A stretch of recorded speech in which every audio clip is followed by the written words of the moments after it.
Ustadh Abdurrahman Hassan said the only time you could go against the ruler, we're going to play it all, but I'll just obviously repeat it before I play. The only time you could go against the ruler if he leaves the Salah. Now, I like to ask you now, okay, and to the box-headed super Salafis, how can this possibly be correct? Okay, how can this be possibly correct? Because the mere issue of the kufr, okay, the mere issue of the kufr leaving the salat is a matter of ikhtilaf and tafsil. So him saying the only time we can go against the ruler is if he leaves the prayer.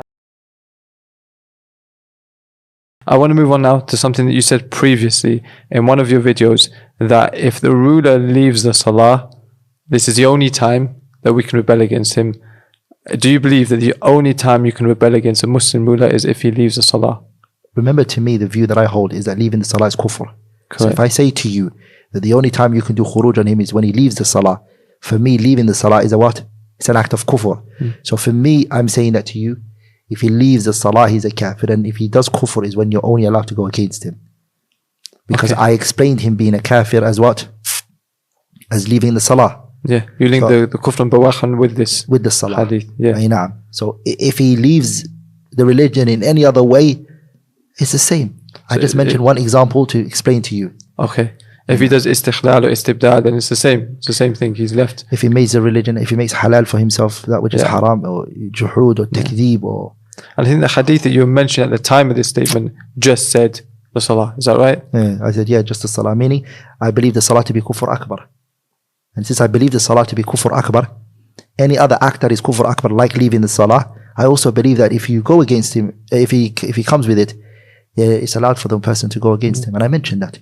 Yeah, I think it's another example where it was a misunderstanding, and as a result, again, another 45-minute or 1 hour video was actually made out of this. Whereas if you're having a conversation, you could have just cleared that up. No, I actually believe any time that the leader becomes a kafir, whether it's from the leaving the salah or otherwise, you can rebel against him.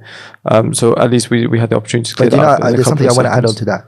Every party believes that if the leader leaves the salah, that you can go against him. The ones who believe that leaving the salah doesn't make you a kafir, and merely just by leaving the salah, they believe that you're only allowed to go against the leader when he leaves the salah juhudan, which is ijma'.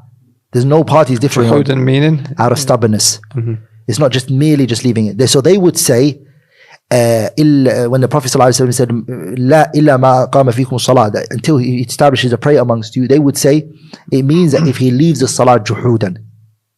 So then that's when they're going to do, and that's when they're going to see the permissibility of doing khuruj to him. Whereas I, on the other hand, and those who are of my opinion, would say no, just by merely leaving the salah warrants disbelief, and then his other shurut are going to be looked at to go against him. Does that make sense? Yeah. No. Yeah, that's going to be one of my questions, in fact. So I've got 3 questions on this. How can this possibly be correct? Okay.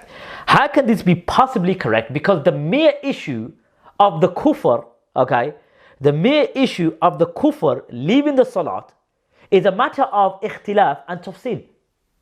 You linked leaving the salah to kufr bawah. How can something have ikhtilaf in it? Because you admit that it's a mas'ala that is khilafiyya, that leaving the salah, whether it makes you a kafir or not. How can something have ikhtilaf in it and also be clear kufr at the same time? It's a contradiction in terms. Both parties is different for them what is clear kufr. Someone would come and say, it's clear kufr for me, that leaving the salah merely is not what warrants kufr. Okay. In other words, I have many other evidences that prove for me that what's meant by here, leaving the salah, it means leaving it by coming with juhud.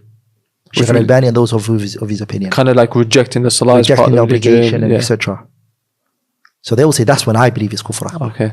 Whereas the one who believes merely just leaving the salah, mujarrad al-tark, just by merely leaving it, even if it's out of laziness, that warrants kufr. That person would be doing khuruj before you. And if you don't believe it's kufr akbar, you should be at the back. You're not allowed to do khuruj because you still see him as a sinner if he's leaving the prayer. And the way you interpret the hadith that mentions that you can do khuruj if he leaves the salah is if he leaves the salah juhudan, because that's what you believe. Yes. So there's no contradiction here. No, there's no contradiction. Okay.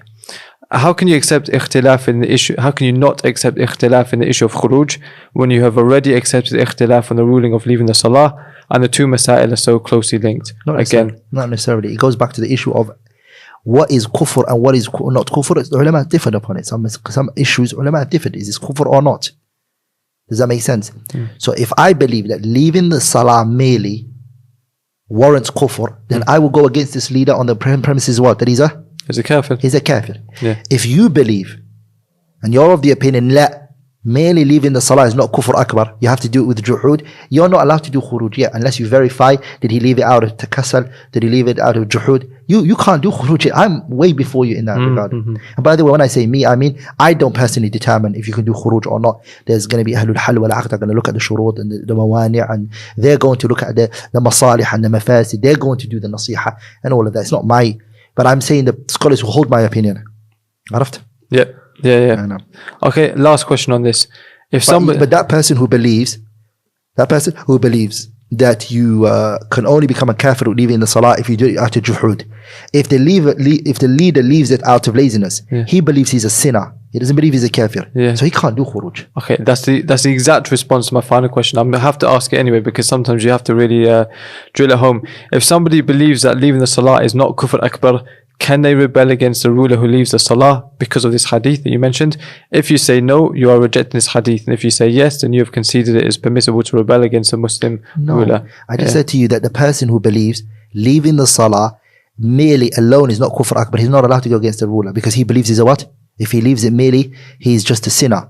He's not kufr akbar. He hasn't come with kufr akbar yet. Yeah, if the person who believes that leaving the salah is not kufr akbar, as in leaving the salah of laziness, for example, is not kufr akbar, then when the ruler leaves, if he sees the ruler leave the salah, he can't just go against him because he says he's a sinner. He's a sinner. He's still a Muslim. He's a Muslim but to you. If he believes that it is kufr akbar, then in that situation he can. And the one who believes that it's just a sin, then if he verifies that the leaf has left it out of juhud, he's saying it's not part of the deen, so then it becomes kufr akbar, and that's when the hadith comes into play. So you have to really take narrations all together. You can't just look at one narration or take one snippet out of a video and say this is what was said and this narration just said leaves in the salah. What about the other hadith that says kufr bawah? Because I asked that same person, I said, look bro, you just said to me that you don't believe tariq salah is kufr akbar, mujarrad tariq salah is not kufr akbar, merely just leaving the salah. You'll say yes, I don't. So you believe this leader is oppressive and he's a Muslim, but he's an oppressive, tyrannical leader. Yes. So you're not allowed to do khuruj. Because all the other hadith come on top of you. All the hadith are being patient with him. But this other brother saying, I don't believe he's a Muslim anymore because he left the salah and it's clear, and I advised him, and I'm in ahlul hal wal aqd, and I advised him and I told him, I don't believe him to be a Muslim anymore. That individual, is what? That individual, he's going on him on the grounds, not that he's an oppressive Muslim leader. That is a kafir.